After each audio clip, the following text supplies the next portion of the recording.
What's up, everybody? Welcome to the Bronx Pinstripes show. That was a very exciting two-game mini sweep of the Blue Jays. I don't know about you, Scott, but that game Tuesday night, I think we might have a new champion. Not to spoil anything for the monthly game of the months. We might have something dethroning last month's winner. I sense. Yeah, I mean, absolutely great timing as well with our sponsor coming on of Manscaped and Aaron Judge hitting his first walk-off home run as clearly are going to be our nut up moment of the week. But man, that was, first of all, it was just the whole atmosphere at that game was exciting because of, all of the activity with the umpires and the balls being thrown at people and ejections and all of the above, and Aaron Judge getting completely livid and just, being outspoken, which I love seeing, walks up there and literally nuts up to the moment because his team needed his back and he was there to support in the best way possible with a bomb to win the game. It was awesome. It was a lot of fun to watch. I don't think you emphasize the word bomb enough, okay? Because there are not all walk-off home runs are created equal. I always point to the Albert Pujols walk-off home, or the Albert Pujols home run. It was to take the lead. It was actually on the road in Houston against what's his name? Was it Brad Lidge? Do you remember that? Where he hit it like over the train tracks. It was just like a wall scraper. Yes, I know it's the same amount of runs, but it's extra backbreaking when the thing goes to the moon. And that Aaron Judge home run went to the moon. There was emotion behind it. You could tell that it was just a big FU to Toronto. And in the moment, I mean, it was perfect. The guy smoked the ball and loved seeing it. Yeah, so for that particular walk-off home run, I'll take any and all of them. But for that particular one, to have a little bit more juice behind it, made it extra good. We were discussing back in the chat with Logan and Ilya and the two of us. We were like, well, we know we have Manscaped and we want to do the Manscaped nut up moment of the week for the sponsor. Like, we got to like try and find a moment. And the moment found us. Like, oh, okay. This is how it's going to be. And literally everything that happened in the sixth inning on was huge. It was huge. And Michael Kay said on the broadcast today early in the game that the Blue Jays were pretty down after that game. That was a crushing loss for them. As much as it was an awesome and uplifting win for the Yankees, that's a crushing loss for the Blue Jays because they've got that 3-0 lead. The Yankees are doing nothing offensively. Like, kind of under the radar in all of this is like the Yankees scored their runs on 2 3-run home runs. And I guess Judge's going as far as it did made up for Stanton's going as not far as it did. But it's like only the 2 3-run home runs. Otherwise, the Yankees offense is dormant in that game. I got to tell you, I tweeted this out yesterday too, but I hope they pepper that wall for the rest of the year. And someone mentioned it underneath my tweet. It's like, but absolutely perfect. It's trolling. I hope they troll the league the entire season by just going for that wall. I hope we have 10 walk-offs that are just scraping the 314 wall just to hear the other side of it and to make it to hurt a little bit more. It will make me... That type of trolling, that type of little slight to the rest that's just completely fucking with everybody, I live for it. I absolutely live for it, and I hope it's continued all year long. I hope they play pepper with that damn wall. And I know, Logan, you were at the game with a Blue Jays fan friend, which I don't know how you found him, but did you remind him that when the Blue Jays hit, the dimensions are the exact same, that they don't in fact roll the wall in 20 feet for the Yankees? I did many times. We were actually sitting out in right field, so he was praying it foul. I was praying it fair, and it just dropped, and he got roasted by all the Yankee fans that he was sitting around. It was a lot of fun. And Stanton had a little cockiness to it too, as if he hit it into the second deck. It's yeah. Like, Stanton, like, you didn't know that was gone. Don't lie. No, he did. He was aiming. Stanton's taking aim at the right field pole. Stanton's the type of guy that will do that on purpose, or at least try to intentionally troll you because it's even better from him. Him and Judge are perfect because the two biggest, bodies on the team are going and hitting to the smallest section of the park. I love it. And it was a backbreaker. You're right. But talking about the Blue Jays and the impact of that game, they had that game. The Yankees had no business, winning that game when you look at the way that things were going up until that Stanton home run. And they took it. They absolutely took it from him. There was a lot of emotion in the game. At that point, you clearly want to win. You want to end the game. And they just couldn't do it. And the fact that it was at home, the fact that the Yankees won the series before that, that's a big deal. That was a big deal, and it was definitely a tone setter, which I absolutely appreciate because it rolled into today as well. The Blue Jays probably felt they should have scored more off of Severino, who was definitely shaky early in that game. He was clearly lost in the first 2 innings, and it looked like they had a 3-run home run on that weird play off Hicks's glove, which I don't know. That was kind of a poor attempt at it. You can never say a guy should rob a home run, but like that's a catchable ball, as catchable as a home run ball is going to be. He also saved it from being a home run. Accidentally saved it from being. Yeah, but either way, I mean, his hand was up there to block it from being, because if his hand's not there, it's going over, or it's hitting the wall and going over. So yeah, he missed time to jump a bit, or he just jumped a little higher. Again, I'm not faulted. He like saved the run, and yeah. I have a bigger problem with him, lollygagging to the ball in left field and taking his sweet ass time throwing in a relay than him misjudging a robbed home run. It's hard to criticize a guy for that. It's hard. It's just like, maybe could have. Anyway, the Blue Jays probably felt they didn't score enough off of Severino. Severino kind of figured it out before he was pulled. The Yankees get the tying run with Stanton, and then the Blue Jays come back off the Yankees bullpen, and they've got a closer who's been elite this year. Romano has been untouchable. He had, I think, leading the league in saves, won the pitcher of the month in April, even though Michael King should have won the pitcher of the month, not to go down that rabbit hole. And Judge gets the bomb. Not to mention, half of the Toronto Blue Jays were thrown out of the game because the umpires just figured, I need to insert myself into the middle of this Yankees-Blue Jays rivalry. I think I know what your answer is going to be, but did Garcia try and hit Josh Donaldson on purpose?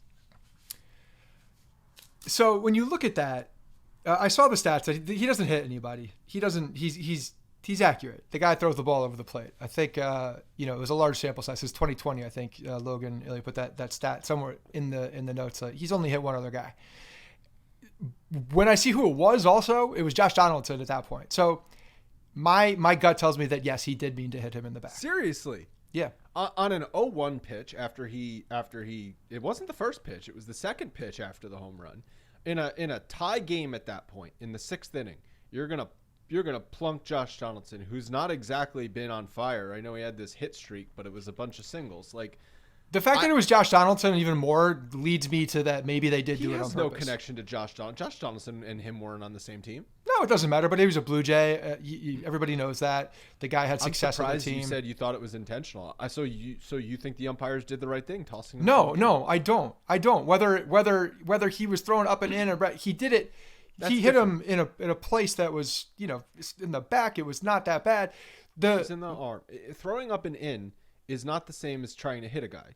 You throw up and in to move guys off the plate to set up another pitch. It could have gotten away from him at that point, but I think it was either way, whether he meant to do that or not, I still think it's a warning. I don't think the hook is an immediate and should not be an immediate play for the umpires in that call. Because it's still you're debating whether it was or not. It was in real time. You don't know. And there's nothing you can really tell that says that was intentional beyond you just speculating the fact that you're in that guy's head. And honestly, no umpire should do that. If warnings are issued and now you're trying to keep a tight game at that point, different story. Yep. But there's no reason. I don't think you eject anybody from a game like that, especially the way that it was going. No way. At most, you issue a warning, and then once the warning is issued, another guy gets hit. Fine, you toss the guy, but he gets tossed. The Toronto dugout is livid, I thought rightfully so. And then Loaizaga comes up and in on Bichette, and no warning, nothing. It was not even up and in. The ball was barely inside. It was so dramatic. Here's the problem with once you throw a guy out from that side, from the Blue Jays side, you're saying that now this game, it needs to be in the hands of the umpires. The umpires need to regulate things. Sure. Once another pitch comes up and in, I'm not saying Loaizaga needs to be thrown out of the game, but nothing. Not a mention from that ball was not even up and in. That's my point. It was a dramatic response by Bichette, and Whatever. yeah, so it wasn't even up and in. So it's a moot point for that particular pitch because it was not up and in. It was like it was up, but it was barely inside. That's why Montoya freaked out and was like, well, nothing there. And so I thought the umpires, yet again, the umpires had a terrible night. And it's just like routinely, every episode we talk about the umpires, whether it's bad balls and strike calls, injecting themselves into the game by throwing guys out. Like, it's a problem. You can't have the umpires doing this. It's the worst thing possible for the league is the umpires doing this. They don't need exactly. They just need to make themselves unseen, police the game to an extent, but also the guys between the lines take care of a lot of it. They take care of a lot of it. And when you're just immediately making these judgment reactions and again trying to predict what other people are thinking, you leave yourself out open for to look like an ass. And that's what he did. He shouldn't have thrown them out. And then if he doesn't throw them out, guess what? That pitch up and in that wasn't really up and in to Bichette is a non-factor. Nobody's seeing it. But of course, Toronto's going to act on anything that they potentially see at that point. They're just looking for something to jump on. And that's what happened. And once you have a guy thrown out of the game and your manager gets thrown out of the game and then you take a lead late and you blow it, in the end, that's a crushing loss. Hell yeah, it's a crushing loss. Awesome. There was a lot of emotion that came at the end of that game, and they were on the other side of it. And at home, when Judge walked, and Judge was very vocal during the pitch. And I totally understand the Yankees on the player side, assuming that he was thrown at intentionally. Because if I'm in the emotions and I'm in that dugout, I'm thinking the same thing, and I'm jawing at him. And correct me if I'm wrong here, but he wasn't thrown out immediately, right? There was like a little bit of an umpires conference, and then they tossed him. Yeah. So I don't know what that was about, if they saw something else or if they talked about it. But it wasn't even like an instinctual thing to throw him out in the beginning. It came up after like a little conference, which is even more bullshit. Unless they saw something different or a guy, I don't know what you could possibly see unless you hear something that says I did hit him, or says like, yeah, eat shit, or whatever it was. I don't know how you get to that point of not doing it and then all of a sudden doing it 30 seconds later. Thanks for bringing that up, because the Yankees were for a second about to rush the field. So they clearly thought it was intentional at first. You could see Judge had like one foot up over the railing. Hell yeah. DJ LeMahieu was in like a cheetah pose, like ready to pounce at any moment. So maybe that's what swayed the umpire's opinion, was they saw the Yankees' reaction, and then they were like, well, then that must have been intentional if they think it's intentional. But still, again, you issue a warning. You don't toss the guy. DJ LeMahieu strikes me as a guy who's like, Brad Pitt in Fight Club, where, his name is Robert Paulson, when he just like loses his mind and he attacks you, and then he just like keeps going and just has no off. He just keeps going and executing what he's doing. And then you look her down and this guy's just completely bloody and you can't even recognize him because DJ just whooped his ass. I could see that. I could see that level of commitment. Yeah, I mean, DJ wouldn't be the first person you'd like mention on the Yankees that you'd be afraid to fight, but he's a big guy in and of himself. Like he doesn't look. I'd certainly want him on my team next to Judge, but yeah, I'm sure he can hold his own. He's not a small guy. He's not a small guy. He doesn't. He's like 6'4", right? He doesn't lose very much either. He just doesn't lose. The guy's sturdy. A winner. He looks like a sturdy fella. Yeah, so, he's healthy. It was obvious the Judge walk-off home run was the nut-up moment of the week, presented by Manscaped. Manscaped is best in men's below-the-waist grooming, and the nut-up moment that we just talked about was the best Yankees play that demonstrated the best below-the-waist chutzpah, Aaron Judge. And maybe next time it's a managerial decision, because it doesn't have to be necessarily a walk-off. It needs to be something that happened that week that we're going to talk about. I got to tell you, Aaron Boone's going to have to do a lot to get the nut up moment of the week. A lot. Well, yeah, but I don't know if anything's going to top what we just saw. But again, like this was a once a season moment, maybe. The Manscaped Performance Package 4.0 has arrived, and it is a game changer.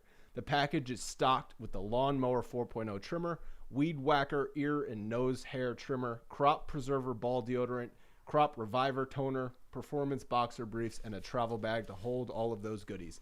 Seriously, they sent me one. I know they sent you one. It's a ton of stuff. Ton of stuff. Really, really nicely packaged, really, really impressive. The 4th generation trimmer features cutting-edge ceramic blade to reduce grooming accidents thanks to their advanced skin-safe technology, and the Lawnmower 4.0 is waterproof and also has a 400K LED spotlight you need for a more precise shave. If you are asking yourself, why the heck would I need a groin grooming set, then I have 2 things to say to you. Number 1, if you've never thought about it before, then you probably definitely need it. Yeah, take care of your shit. Number 2 is the trimmer is versatile, okay?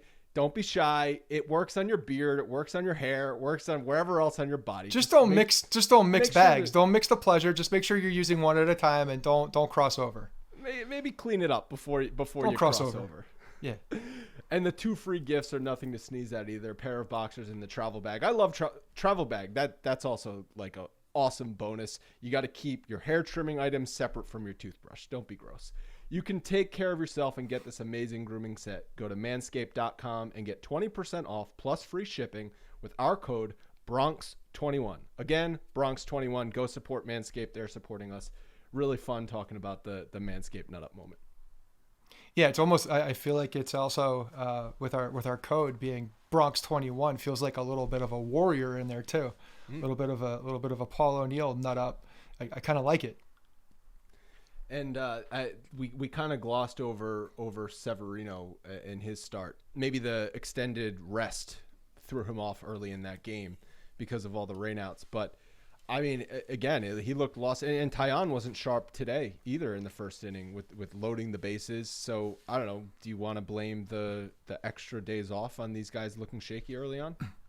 I don't think we need to blame anything on anything. The Taillon got himself out of trouble today, which was really impressive because he actually both guys, if you look at the way that they did, struggled early, really buckled down and gave the Yankees quality, quality start, quality, not the stat quality start, but a quality start into the game. And Severino is a guy that we talked about this last episode. I forget what the context was, but he was exactly an example I was bringing up. Like he's the type of guy that can struggle a bit at a time. And then all of a sudden he looks like, the Severino of the beginning of 2020. Like the guy is unbelievable at bouncing back, it seems like. And he made the moment. He did the Garrett Cole and Mike Mussina, like, stay the hell in the dugout. Yeah. Stay the hell in the dugout, Boone. You don't, I'm the captain now. And stayed in the game. And you know what? That helped the Yankees preserve their bullpen because he was good. Yeah.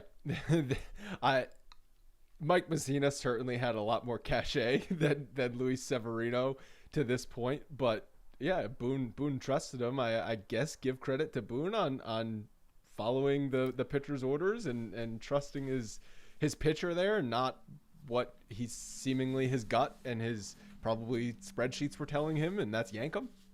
Yeah, I mean, I totally agree with the move. I'm glad he kept him in. I would not have been happy if he pulled him out at that moment with the sign of trouble, because we've just seen it too many times with Severino, who's been able to lock back in and really find that once he finds his mechanics or gets into that groove, like he can carry you another couple innings. He's got the ability to do that. Every at bat, every outing when he comes in, if I see him struggle, again, it's got to be pretty egregious or later in the start, because he does have the ability to bounce back more so than most of these guys. It would have been a really tough spot if you had to pull Severino early in that game, because you just played the doubleheader and then on your off day, and you've got no off days coming up for a long time. So the pitching is going to be spread thin. Not that Severino gave them amazing length, but if he was yanked in the second inning, that's an entire bullpen game essentially. When you're looking at that now, because of the schedule and the way that it plays out, all of these starts are so very important so that you're able to preserve that bullpen, for another day, because you just don't know. Every quality start that you can get in this stretch is huge, and probably, the value of that quality start when you don't have days off in 3 weeks, massive impact. I don't even know how you quantify that, but what it does is it allows you to have even more ammunition in case someone in the rotation doesn't. So every guy that comes out there is just like immensely helping the team during the stretch. Yeah, and you do have to love how Taillon bounced back after the early struggles. Bases loaded in the first inning and escapes with 1 run. That immediately is kind of a tone setter, kind of again getting the Blue Jays back on their heels, because you get the bases loaded in the first inning. You're thinking knock this starter out, not just settle for one run. And that kind of allowed the Yankees, allowed the Yankees offense, who's entirely Gleyber Torres today, to do enough to win the game. Gleyber, second time in a week and a half against the Blue Jays, he provided the entire offense. It's funny because when you look at his line across, the last couple of weeks, they've been good. Last week or so, though, he's below the Mendoza line, but all of his hits are coming in big moments, it seems like. So, yeah, he's that clutch gene that we've been talking about with him is definitely rearing its head in the moments that count. So glad he's showing up. Glad he's showing up and having good at-bats. That middle of the field approach, baby, I'm telling you. Something there with that. James Smythe put out an interesting stat earlier today, and it was coming off the fact that the Yankees had all their runs on Tuesday and the 3-run home run, and then Gleyber's 3-run home run today. So 9 runs in a row scored via the home run. 50% of the Yankees' runs have scored on home runs, making it the Major League's most homer-reliant team. MLB average is 36%, which is the lowest since 2014. After 2015 to 21 were 7 highest years ever, ranging from 37 to 45%. So the league actually is scoring more runs in different ways. That's what baseball wants. Don't just be home run or nothing in these offenses. And the Yankees have gone the other way. And I read that, and I was actually surprised to see they were the most homer-reliant team. I would not have guessed that. It didn't feel that way to this point in the season. If we were going to throw this into a nerd test versus eye test versus nerd test segment, I would have agreed with you because it doesn't feel that way. And maybe that's just because of when they were on that winning streak, there was a good amount of guys hitting and there were different types of hits and it's different than what we've seen in the past. So I think perception and reality might be two different things when you're looking at that. But I mean, yeah, guys, if you look over the last week plus here, Rizzo's been struggling. IKF is again in a pretty good slump.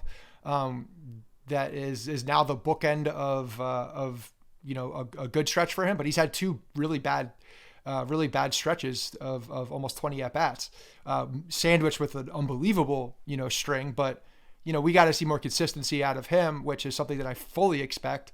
Guys like him, Rizzo, and LeMahieu. Making more contact, really not going into these big slumps, I think will certainly help them be less reliant on the home run ball. But they're going to get the home run ball too at a similar clip. It's just a matter of who's on base at that point too. Logan, can you quickly pull DJ's stats over a similar time period? Because I know he was struggling a bit. IKF 1 for his last 17, Rizzo 3 for his last 30, Hicks 2 for his last 21. They've got nothing out of the catcher spot. And specifically Rizzo and IKF during that win streak were on fire with base hits. I mean, Rizzo I think at one point was leading the league in home runs, so he was hitting the ball out of the park too.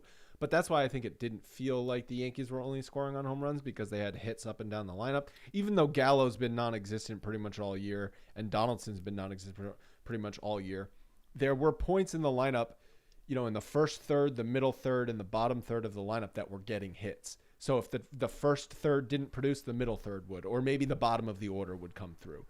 And recently, call it over the last, 9 days, 9 days, basically since the game in Toronto that they scored a ton of runs late, the offense has been pretty quiet since then. Yep. And DJ, I see Logan putting numbers in there, 5 for his last 23, also with 4 walks. So he's getting on base. But yeah, I think it's also exaggerated just what we're looking at now compared to the winning streak. That's the other piece of it. The winning streak was so damn good, and they won so many damn games in a row that it makes you feel like the numbers should be a little bit closer with how they're producing and how reliant they are. So, are you concerned that the offense that we've been seeing the last week is just a slump? Or do you think that what we saw in the winning streak might be a little bit of the exception? Like which one do you think is, I mean, the easy answer is somewhere in the middle, right? Yeah, that is the easy answer. That's probably the right answer too, though. I mean, again, we're still looking at what this team is and sample size is still, a month in. So I think we need some more time to identify what this team is so we see more of these stretches. But, just by nature of the way that the makeup of these players, they're going to get on base more. And yes, the home run hitters are still there. The home run hitters have not gone anywhere. The home run hitters are still there. They just have more guys that can get on base at a higher clip. And to me, again, like, I was certainly not expecting IKF to go into this another extended slump, but he's the type of guy, and DJ's the type of guy that should, in theory, not get these teams, the team into a long slump, 1 through 9. And in the past, that's what we've seen. We've seen anemic rosters, anemic lineups, early in the season, late in the season, and then they're alive when it's nice and hot out. But I expect the outliers to be much more, acceptable as far as like scoring runs, and not to the extremes. That's where, because I still think during the summer they're going to mash when that ball starts flying and the weather starts getting warmer. Like, they're going to hit. So this is a good sign to me. Yeah, and the anemic offense in the last couple of years was followed by, guys would get on base, but that Judge three-run home run in the 9th inning wasn't coming, or that Stanton three-run home run in the 6th inning to tie the game wasn't coming. And it was too few and far between that even when they did score on the home run, it didn't matter as far as the game result.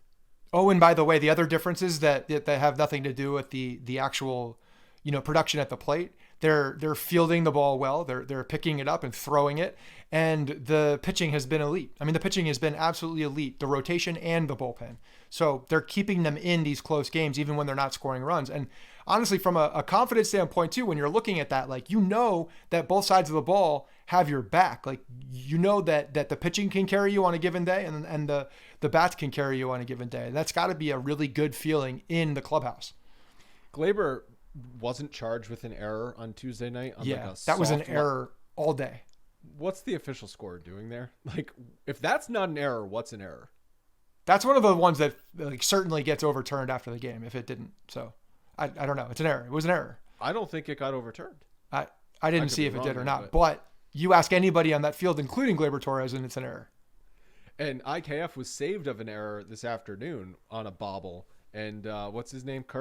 Meatball Kirk overslid the bag. Meatball with legs. Yankees were lucky to get out of that inning the way they did because King got the ground ball, easy ground ball to short, but a little bobble on the transfer from IKF. Yeah, no error on that. Yeah, crazy. Last night. Yeah, it's that's a can of corn. Like, a can of corn is a fly ball, but that is a very easy play, and it had a Sunday hop. There was a hop that, like, right into your glove, was not difficult. It was right there for him. So he just again, man, it's like that focus from watching the ball all the way into the glove and executing the entire process. Sometimes that's lacking there. But you know what? He's hitting, so it's okay. Yeah, thanks to the bobblehead transfer. Okay, quickly, I want to touch on this the judge arbitration case, which is set for June 22nd.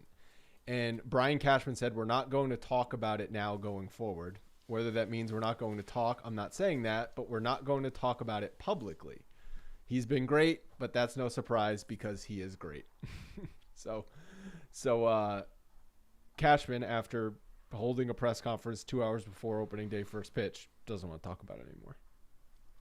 I mean, I don't blame him for not wanting to talk about it. Nobody wants to talk about it in the middle of the season. That's the entire point of the deadline and why it was there in the first place, right? So, yeah, just get it done behind the scenes, and then, like, hopefully one day we see, the arbitration case is resolved, and by the way, we have a new contract.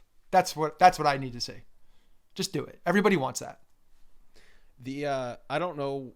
Usually arbitration cases, like, we've seen this, right, with Dellin Betances in the past. Someone's getting pissed off somewhere, and I just Judge is playing so well that I don't want to have that be like a negative thing we're talking about, his arbitration case this year. No, but it's there. It's, he knows it's there, but clearly not affecting him. So that isn't that all that matters? That the player isn't being affected by any of the off the field things. I mean, that's literally the point of this. And whether it's them handling it behind the scenes in a good way, or not, and still not affecting Judge one way or another. And that's really all that matters to me right now, because now they have an opportunity with this team to do something, and can't have it be affected. Yeah, and apparently also going back to the almost brawl, apparently the catcher said something to Donaldson before the at-bat as he was walking up there, and the umpire said that definitely played a factor there. But again, like, to your point, that he didn't get tossed right away. It was after a little conference. It's like, did that really play a factor? Because shouldn't that have been immediate? If the guy gets plunked after you heard them jarring, shouldn't you immediately say something? and do something? Who knows? Either way, like, yeah, I mean, if there was something said and that alluded to the fact that he's about to get plunked, then it's hard to blame someone from getting tossed. If there was like, if there's clear evidence of intention, then yeah, Sure, it's absolutely in their right to do something about that. If there's clear evidence, you then definitely should get tossed. I didn't think there was clear evidence. I don't think he was trying to hit him in that moment because of the game situation. But hey, pitchers have done stupider things before. And going back to those stats of his accuracy. He's very he's hit like 2 guys in the last 2 seasons or something like that. Since 2020, Garcia has faced 346 batters, and Judge was the second guy that he hit. Donaldson, not Judge. Judge was Donaldson was the second guy he hit. Therefore, to me, I'm looking at that guy as like, okay, you throw the ball where you want it to go. Right. All right, let's do some mailbags. I apologize for not doing the mailbags on the last episode. Little peek behind the Bronx Pinstripes last episode almost got ugly. It got we had some technology. My God, did we have technology problems? What is this, episode 650-ish?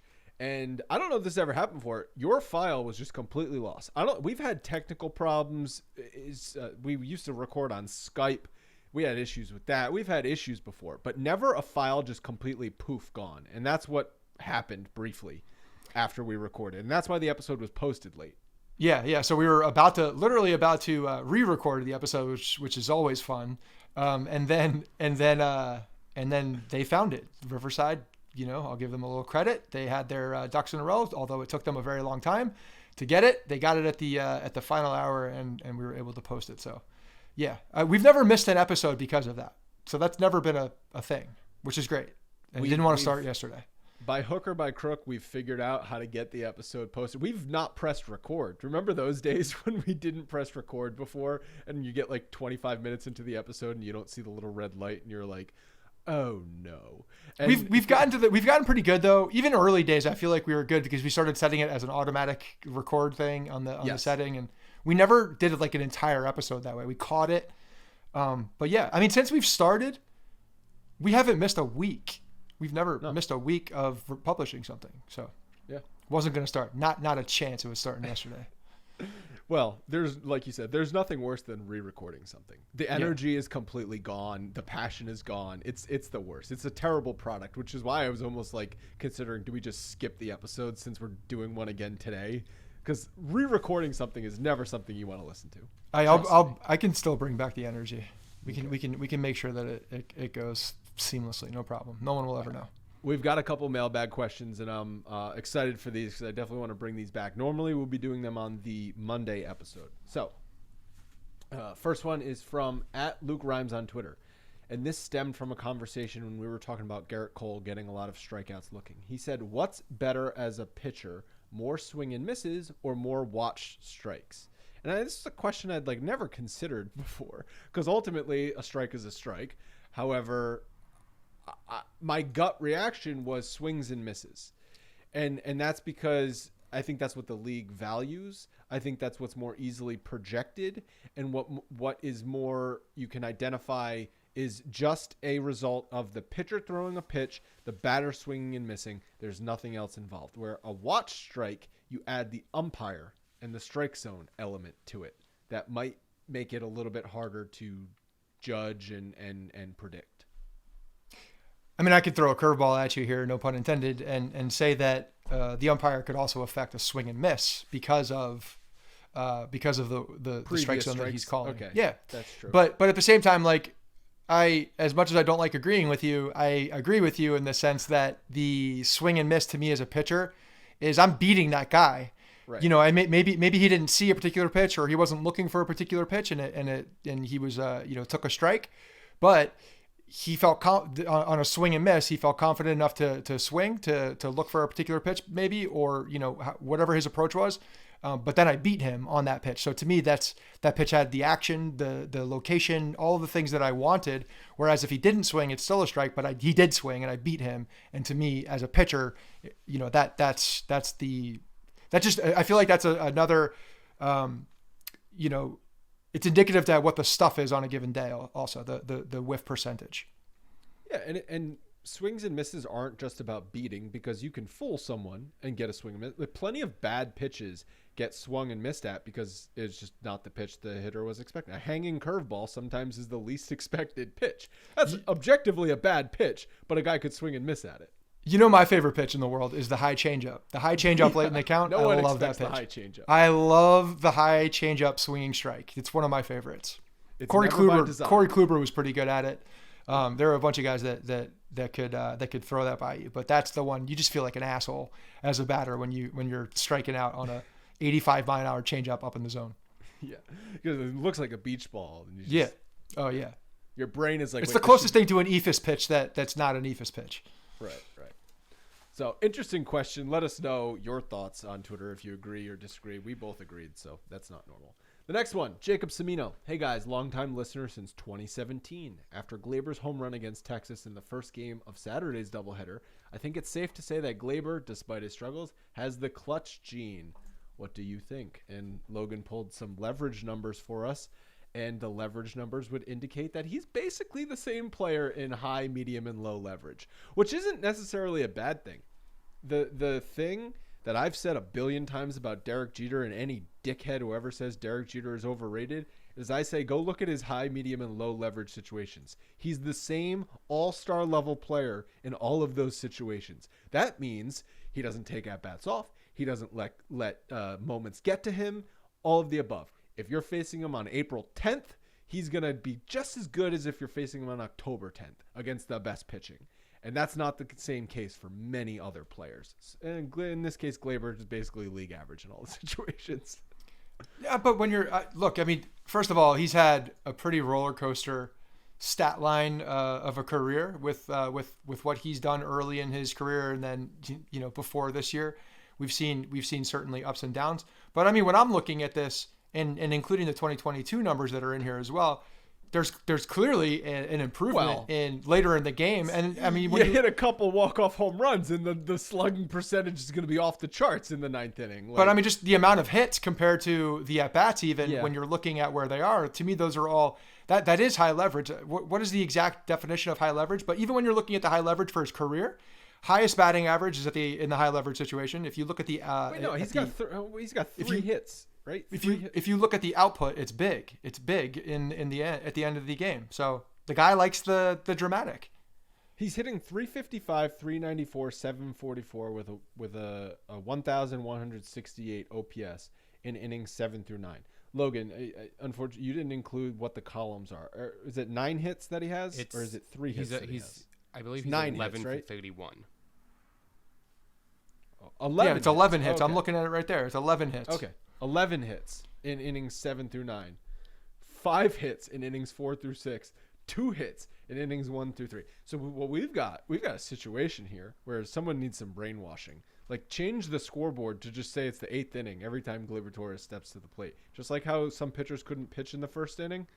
Change the scoreboard on Gleyber. Don't even stress that. Just let him do what he's going to do in the beginning of the game. Get a couple other guys who can hit the early stuff, and let him play at the end of the game.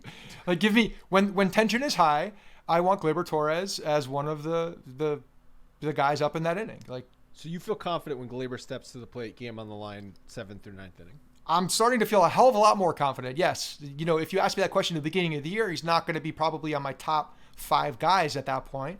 But when I'm looking at these numbers back at his career, like, it's suggesting that, high leverage is a situation where Gleyber likes to be. And the proof is in the pudding for 2022. The guy's been hitting walk-offs. He's been clutch in innings 7 through 9.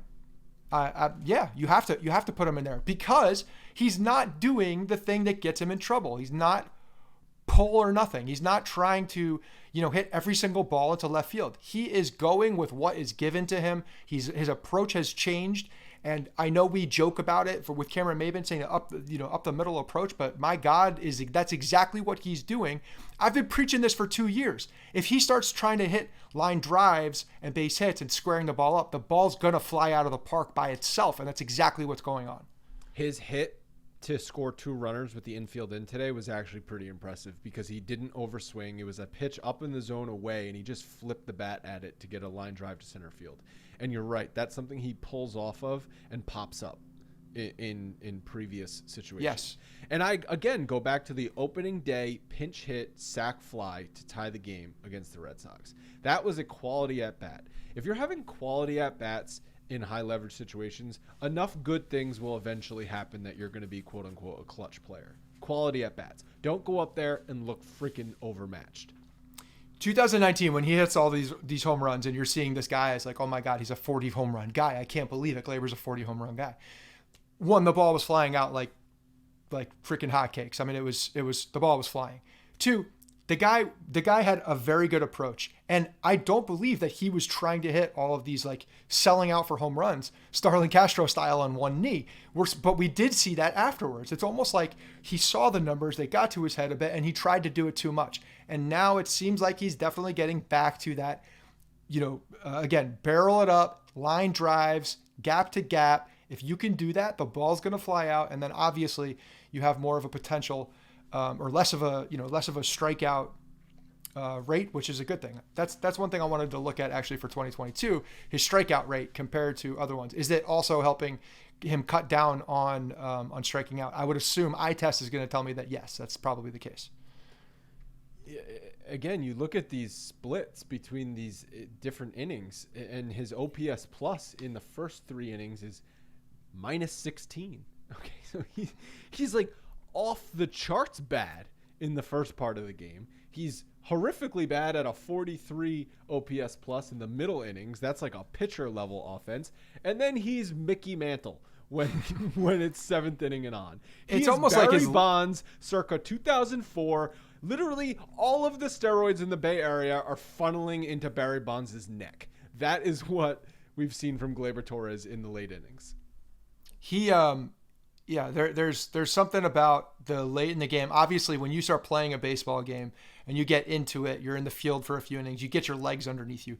I mean, not to compare myself to a professional athlete, but when I play any sport, when I play softball, when I play anything, like it does take me a while to get into the game. And once your legs are in there, you start feeling your body going a little bit. So maybe there's some kind of a preparation beforehand where, he's got to get some wet swings, some wet runs in, little simulation beforehand down in the cage. I don't know.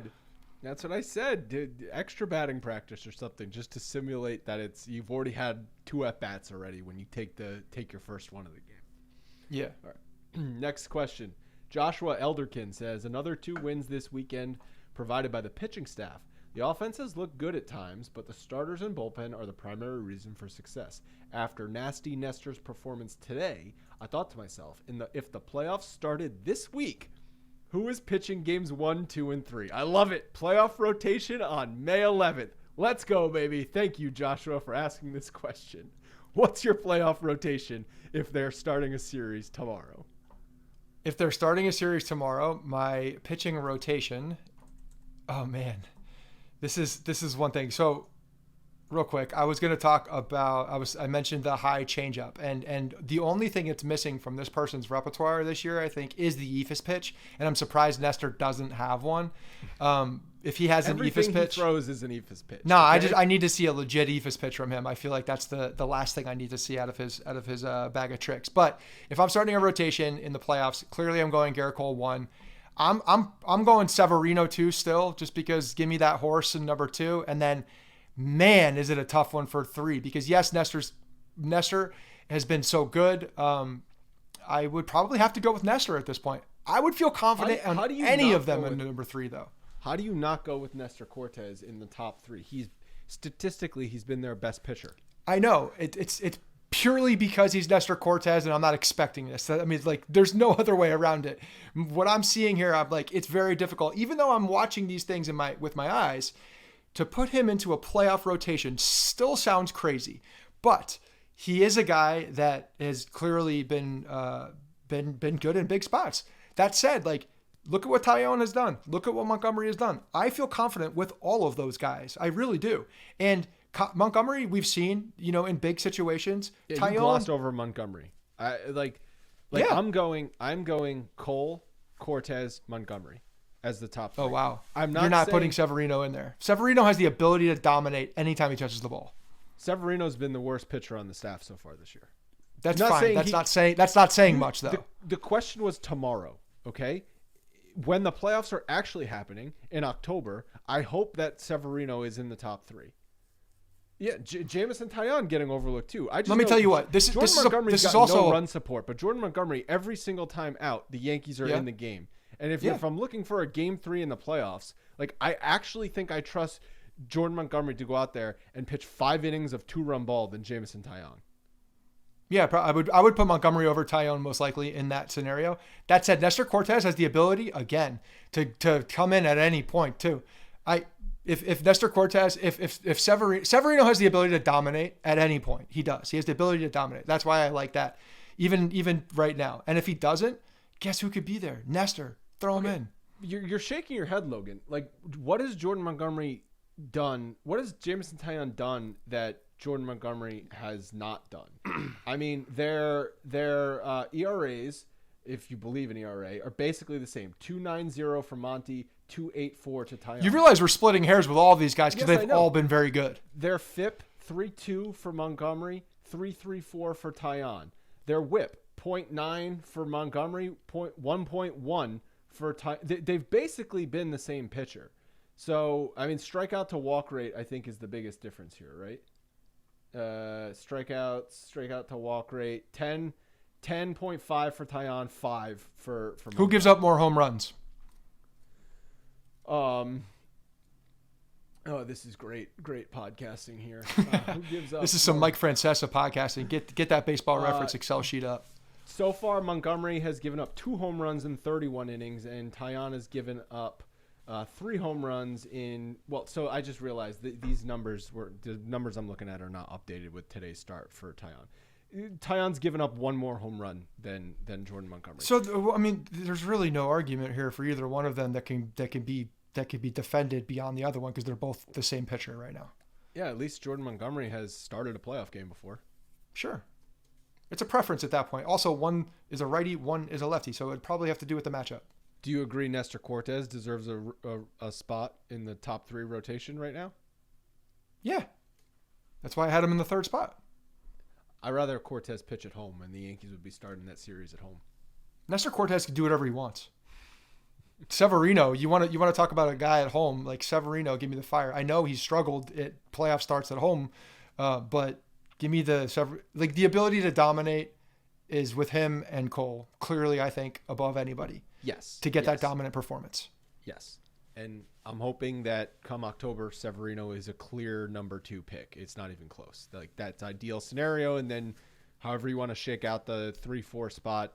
Maybe it's not even announced and they go based on the situations that happened in game 1 or 2. Like maybe someone has to pitch in relief. Like another thing about Nestor Cortes though, he could pitch out of the bullpen pretty. That's why I'm putting him in that 3rd spot, because if I needed to, I could get him in game 2.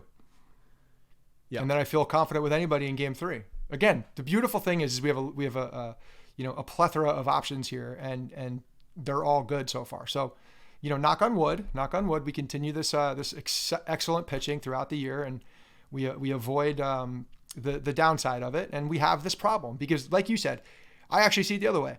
You think that we want Severino to be the clear number 2. Well, if he's not the clear number 2 and everybody else is like vying for that number 2 spot in a good way, that's a damn good thing. It's a damn good situation to have. Nothing like a good playoff rotation argument in May. It makes me think of the good old times when you could bank on David Cohn and Andy Pettit and Roger Clemens all pitching in the playoffs for the Yankees.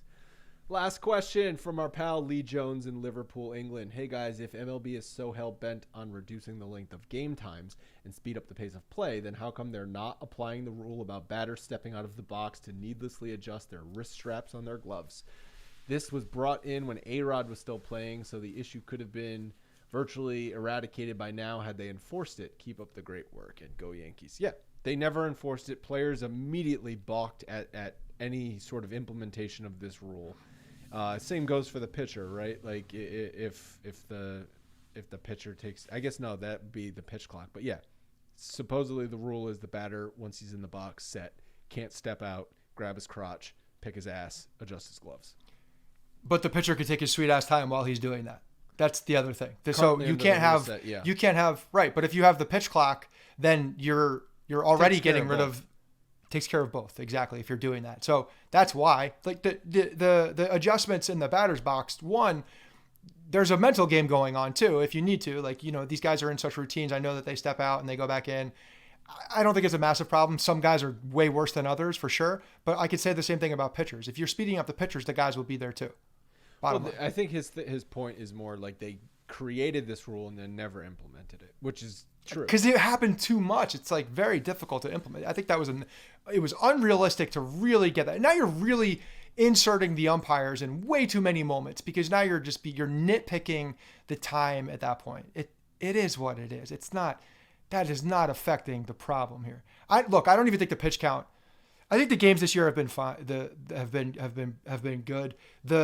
Game times have been overall. They've been down. For We're the looking Yankees. at it. I know that they're looking in the minors. I still don't, and I don't know how this plays out. Obviously, you have to see it to feel it. But the clock for the pitcher, when there's a runner on base, to me is a problem because you're giving a distinct advantage now to the base runner. No, there's no clock when there's a runner on base.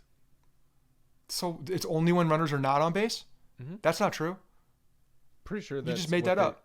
I didn't make that up. I'm pretty sure that's what the rule would be. And then what they were talking about it in the booth. If that's the case, if it's only then when no runner is on, like we're talking about a very finite amount of time, and we're getting guys into different rhythm. Most at-bats happen with no one on base.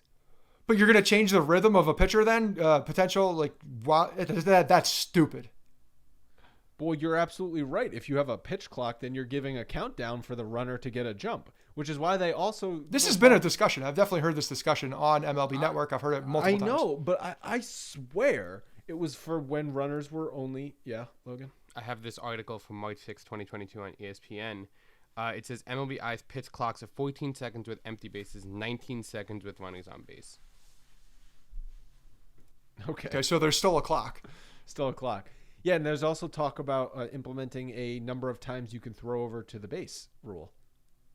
Yeah. So again, like you add those little elements to it, you're very much changing the strategy of what's happening in the game. And I'm not in favor of that dressed when you affect it that bad.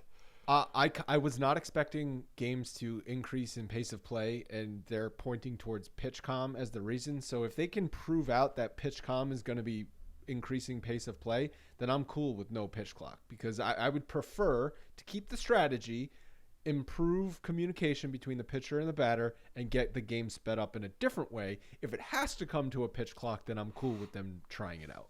Well, aren't we also seeing the ball not flying out of the park as much as well? So the fact that the ball is staying in the park, there's more action. That means there's more balls in play. That means there's more outs. That means the game is moving along quicker.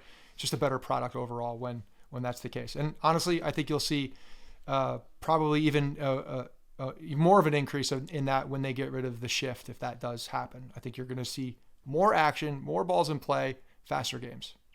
Cool. It feels contrary to the shorter games, but it's true. Like the longest possible play to watch is a walk, or a strikeout. Strikeouts, home runs. Not only and the home runs take forever. Time, yeah, they take a long time, and then nothing happens. I mean, a home run, something happens, but then you got to watch a guy jog around the bases. It's like right. It's not action.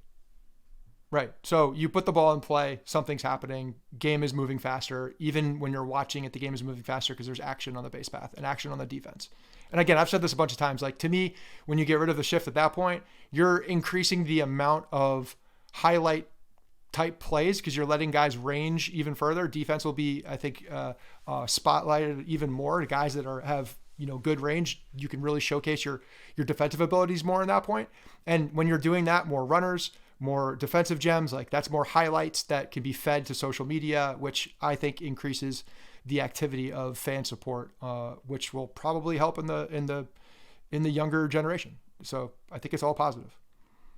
All right, they're heading out on the road, 4-game series against the White Sox. We will talk to you guys after that series. Make sure to call up the voicemail line. I'm sure a lot of people called up after the Judge walk-off homer on Tuesday night, so excited to hear those on the next episode. Also, submit your mailbag questions. We will do mailbags again next episode, assuming there are some good ones. And finally, a very, very big thank you to Manscaped for sponsoring the Nut Up Moment of the Week. And shout out Aaron Judge for giving us something good to talk about in the first time. Any last words, Scott?